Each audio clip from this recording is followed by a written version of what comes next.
નમસ્કાર દર્શક મિત્રો, એડી ન્યૂઝમાં આપનું હાર્દિક સ્વાગત છે। હું છું આપની સાથે આરડી વાઘેલા। જોઈએ આજના મુખ્ય સમાચાર। અંકલેશ્વર જીઆઈડીસીના વિવિધ ગ્રાઉન્ડ પર ગરબાની રંગત જામી, ખેલૈયાઓ મન મૂકીને ગરબે ઘૂમ્યા।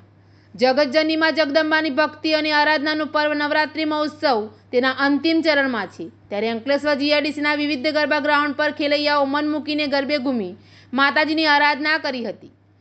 નવરાત્રિ તેના અંતિમ ચરણમાં છે, ત્યારે અંકલેશ્વર જીઆઈડીસીના વિવિધ ગરબા ગ્રાઉન્ડ પર જગતજનનીમાં જગદંબાની ભક્તિ અને આરાધનાનું પર્વ નવરાત્રિ મહોત્સવ તેના અંતિમ ચરણમાં છે, ત્યારે અંકલેશ્વર જીઆઈડીસીના વિવિધ ગરબા ગ્રાઉન્ડ પર ખેલૈયાઓ મન મૂકીને ગરબે ઘૂમ્યા હતા।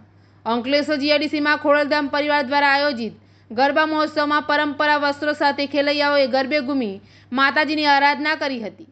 કવિ રબારી સહિતના કલાકારોએ ગરબાની રમઝટ બોલાવી હતી। આ તરફ અંકલેશ્વરના માનવ મંદિર ખાતે પણ પ્રતિવર્ષની જેમ આ વર્ષે પણ ગરબા મહોત્સવનું આયોજન કરવામાં આવ્યું છે, ત્યારે ખેલૈયાઓ ગરબા ગ્રાઉન્ડ પર મન મૂકીને ગરબે ઘૂમ્યા હતા। અંકલેશ્વર જીઆઈડીસીની મધ્યમાં આવેલ પશુપતિનાથ મહાદેવ મંદિર ખાતે પણ નવરાત્રિ મહોત્સવનું આયોજન કરવામાં આવ્યું છે, ત્યારે 8મા નોરતે ખેલૈયાઓ મન મૂકીને ગરબે ઘૂમ્યા હતા। વરસાદના વિઘ્ન બાદ વાતાવરણ ખુલ્લું થતાં ખેલૈયાઓએ ગરબા રમવાની મજા માણી હતી। એડીન્યૂઝ સાથે રિપોર્ટ જયેશ પ્રજાપતિ, અંકલેશ્વર।